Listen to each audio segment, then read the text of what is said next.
ஆஃபீஸ்க்கு ஒரு கிளர்க்கு எப்பயுமே லேட்டாக போவார்.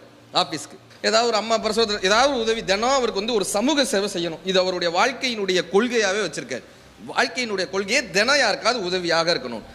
இப்போ இந்த ஆஃபீஸில் மேனேஜர் கேட்குறாரு, உனக்கு அதுக்காக சம்பளம் கொடுக்குறேன் கேட்பாங்களா மாட்டாங்களா? தினம் ஆஃபீஸ்க்கு 11 மணிக்கு தான் போவார். இதுக்கு அவனுக்கு சம்பளம் கொடுத்துக்கிட்டு இருக்கோம். தினம் அவருக்கு மேனேஜருக்கு ஒரு நாள் அவர் ஆஃபீஸ்க்கு எப்படியாவது சீக்கிரம் வந்துடணும்னு கிளம்பி வர்றாரு. அன்னைக்குன்னு பார்த்து ஒரு சின்ன பையனை ஒரு ஆட்டோ அடிச்சுட்டு போயிடுது. ரத்த வெள்ளத்தில் கிடக்கான் அந்த பையன். இவரால் முடியாதுல்ல, வேகமாக கொண்டு போய் ஆஸ்பத்திரியில் சேர்க்குறாரு. ரத்தம் கேட்குறாங்க. இவருடைய குரூப்பும் அதுவும் கரெக்டாக இருக்கு. ரத்தம் கொடுக்குறாரு. கிட்டத்தட்ட 11:30 மணி ஆயிடுது. ஆஃபீஸ்க்கு போகிறதுக்கே 12 மணி ஆயிடுது. ஆஃபீஸ் போக 12 மணி. இப்போ மேனேஜர், இன்னைக்கு என்னப்பா சேவைன்னாரு. இன்னைக்கு என்னப்பா சமூக சேவை அப்படின்னு. இவர் உடனே சொன்னார், சார் இந்த மாதிரி ஒரு பையன் அடிபட்டான் சார், நான் தான் சார் போய் ஆஸ்பத்திரியில் சேர்த்தேன், நான் தான் சார் ரத்தம் கொடுத்தேன். இப்போ அந்த மேனேஜர் கேட்குறாரு, இவ்வளவு சேவை செய்ய யாராவது உன்னால தான் உயிரோடு இருக்கேன்னு வந்து உன்னை வாழ்த்த போகிறாங்களா? உன்னால தான் இந்த சமூகம் வாழ்ந்துன்னு யாராவது வாழ்த்த போகிறாங்களா? இனிமே இந்த மாதிரி வந்தேன்னா உன்னை வேலையை விட்டு தூக்கிடுவேன்.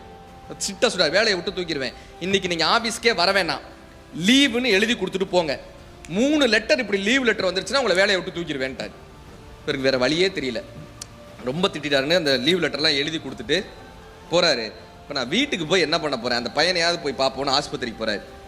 அவங்க அம்மா அழுதுகிட்டு இருக்காங்க.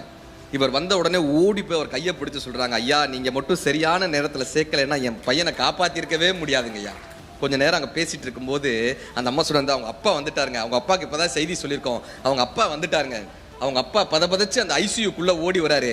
கதவை திறந்து வேர்த்து விறுவிறுத்து உள்ளே வந்து பார்க்குறாரு. அந்த அப்பா வேற யாரும் இல்லை, லீவ் எழுதி கொடுத்துட்டு போங்கன்னு சொன்னாரு அந்த மேனேஜர் தாங்க அந்த பையனுடைய அப்பா. அவரு கண்ணில் கண்ணீர் மல்க இவரை பார்க்குறாரு.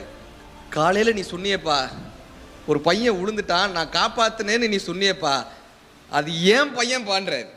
என் பையன்ப்பா, உன்னால தான் யாராவது உயிரோடு இருப்பாங்களான்னு நான் கேட்டேன்லப்பா, உன்னால தான்யா இப்போ நான் உயிரோடு இருக்கேன், என் மனைவி உயிரோடு இருக்காங்க, என் பையன் உயிரோடு இருக்கான், என் குடும்பம் உயிரோடு இருக்குன்னு அதுக்கு நீதாயா காரணம்னு அவருடைய கையை பிடிச்சிட்டு மேனேஜர் அழுகிறாரு. இப்போ அவர் சொன்ன வார்த்தை, உங்களுக்கும் உதவி செய்வதற்காகத்தான் நான் பிறந்திருக்கிறேன்னு அவர் சொல்லிட்டு போறாரு.